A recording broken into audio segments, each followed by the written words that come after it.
In the late 1990s, Japan built a car so advanced, so fast, and so far ahead of its time, that the United States banned it.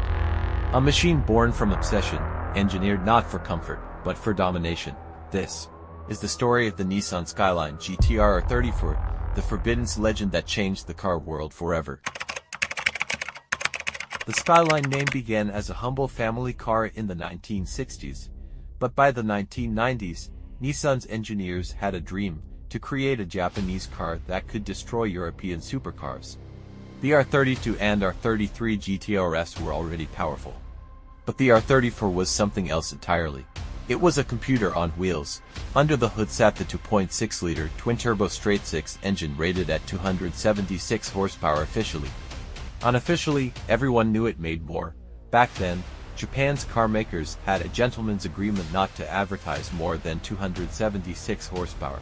The R34 easily made closer to 320, but it wasn't just power, it was precision.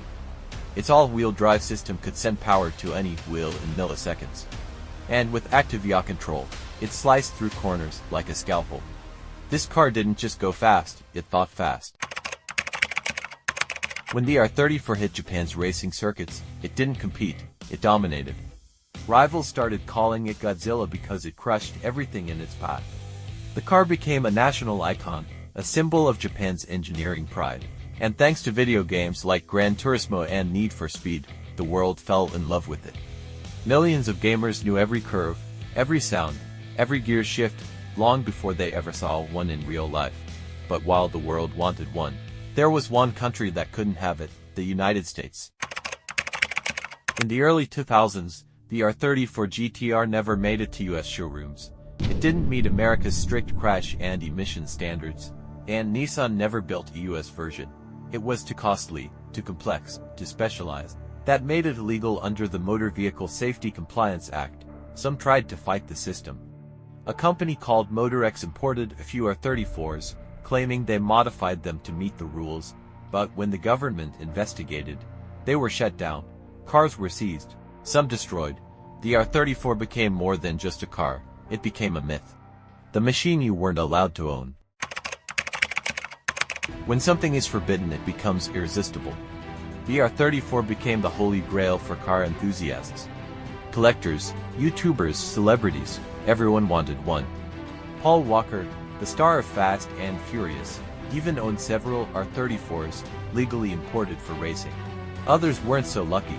Some were smuggled in as car parts, others hidden in private warehouses, never to see the road. Owning one wasn't about showing off, it was about owning a piece of history. A car so good, it was outlawed. But time changes everything. Thanks to the 25-year import rule, the R34 GT-R is finally becoming legal in the United States. After 2 decades of waiting, fans can finally own the legend, without hiding it. Prices exploded overnight, some selling for over $300,000. A once-banned icon, now reborn. The Nissan Skyline GT-R R34 wasn't just a car, it was a rebellion on wheels. It proved that passion and technology could outsmart even the biggest names in the world. A car too smart, too fast, and too good for its own time. And that is why the R34 will forever be remembered as the car that was too fast to be legal. Next time, we'll uncover another outlaw, the Porsche 959. A car so advanced, even Porsche wasn't ready for it.